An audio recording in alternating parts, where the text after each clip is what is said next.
Babaaroo maatiin Risaa Promotion akkam jirtu isiniin jecha egaa asoosama godaannis dhaabaa wayii isaatiin barreeffame kutaa 5ffaa isiniif qabadhee dhufeen jira. Hanga xumura sagantaa keenyaatti YouTube channelii keenya subscribe gochuun maatii Risaa Promotion taasaniin jecha hanga xumuraatti viidiyoo kana like gochuun na cina dhaabbadhaa.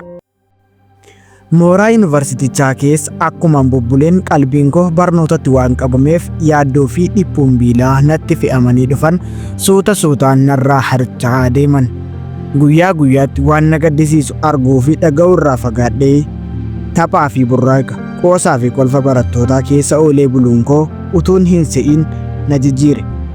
Utuun hin se'in ijaawwan koo miidhagina ilaaluu, onneen koo bareedaaf rifachuu, miirri koo jaalalaan ho'uu, jaalala dhiibbachuu jalqabe.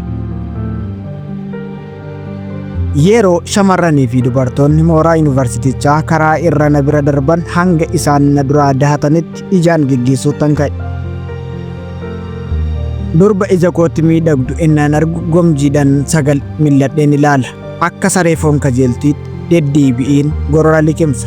Gorora jaalalaa haa ta'uu, gorora miiraa haa ta'uu waan isaa adda baasee hin beeku. Garuu miidhagina isaanii miira kootti akkan safaraa jiru natti dhaga'ama. Tokko fuula isheetu na naasa. Kaan ijaawwan isheetu eessa lixu na jechisiisa. Kaan immoo miidhagina isheetu eessa lixu na godha. Kaan immoo miidhagina ilkaan ishee fi akkaataa kolfa isheetu onnee koo dhidhiitachiisa. Tokko mudhii isheetu akka bofa gammoojjii hiixattee walitti gala. Si'a sana fedhiin koo waliin hiixatee kottoonfata. Kaan immoo sarbaawwanii fi koomeewwan ishee waan ogeessi akka addaatti faayee miidhagsi fakkaatuun na bira dabartee yookaan na dura deemtee afaan na bansiisti. Kanneen qooqni isaanii akka muuziqaa miidhagaa qalbii koo hawwatee booji'ee rarraasee hambisus ni jiran. Garuu waliin dhaabbadhee qalbii walabaan dhaggeeffadhee hin beeku nan bibirradha.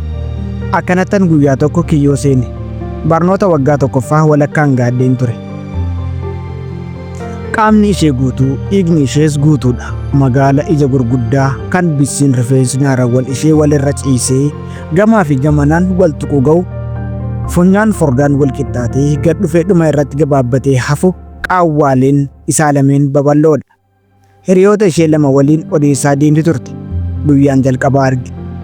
Hidhiiwwan ishee fufurdoon timaatima bilchaate fakkaatan ennaa gargarsaa qaban ilkaanneen dhaabbii tolan. Kanneen addinni isaanii hoomicha aannanii fakkaatu gannatti bahan. Tumaa erga ishee baddeessaa bilchaate fakkaatu yeroo deemtu dub dub dombos jetti. Akka waan diinqa onnee kootii keessa deddeemaa jirtuutti natti dhaga'ame. Dobbosee wayiti, dobbosee intalaa asheeta bilchaatte. Akka asheeta boqqolloo birraa na gomjaasiste. Utuu ani afaan banee ishee ilaaluu ijaawwan ishee sanan na irra bu'an. Rifaatuun akka bakakkaan qaama koo lamatti baqaqse. Isheen garuu ni qummaadde. Hiriyootni ishee lameen na argan ta'ee hin beeku maal akka isaan fafakkaatan iyyuu hin qalbifanne. Akka nama elektirikiin dhaabbiitti lubbuu keessaa fuudhee hin gogugee hafe. Onneen koo ni hojjeta jechuun na dhiba. Du'a haa ta'u hirriba kan dhaabbiitti adoochee na hambise san keessaa ennaan weeraru dur na bira tarte. Mucayyoon hanga isheen ijaawwan koo duraa daatuttiin dudduubaan ilaale. Luqqeetti hundalga babal'atanii bitaa fi mirgatti ragadan mudhii sokke dhufe jedhee ragadan miira koo na kotaasisu. Rifeensa gurraacha dheeraa lamatti hiramee faayaan qabamee dugda irra tuulame. Hoggum qalbiin koo faana kaate. Kufee ka'aa duukaa furgigifame. Utuu hin se'in onneen koo duukaa ergiin akka gaagura kanniisaa keessaa godaantee duwwaa taa'ee hafe. Akkamitti akkan duraan mooraa sana keessatti ishee hin argin hin beeku.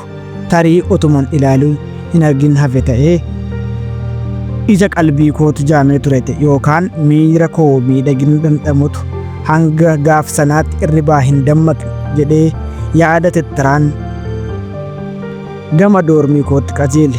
Innaan balbala koorra gahee ol seenu na jibbisiise. Silaa utuu balbala biilaa bakka ani itti dhaladhe ta'ee dargaggeessi durba akkanatti mil'uu tokkichaan onnee attee deemtu argee biraa hafu hin jiru. Hawwatees hawwachiisees ta'u hamma argutti rafee hin bulu. oloofee gadoofeen kutachiisa jabbii yoon bo'ee gadoodee sin dhabsiisa qalbii dhabuu mannaa wajjin baduu wayya jedhee dargaggeessi durbatti sirbu geelloo jala bultii halkanii tokko yaaduuttiin dhufe. Hanga xumuraatti obsaawwan daawwattaniif galatoomaa. Viidiyoo keenya laayik, sheer, yuutuubii keenya sabskiraayib gochuun maatii ta'a.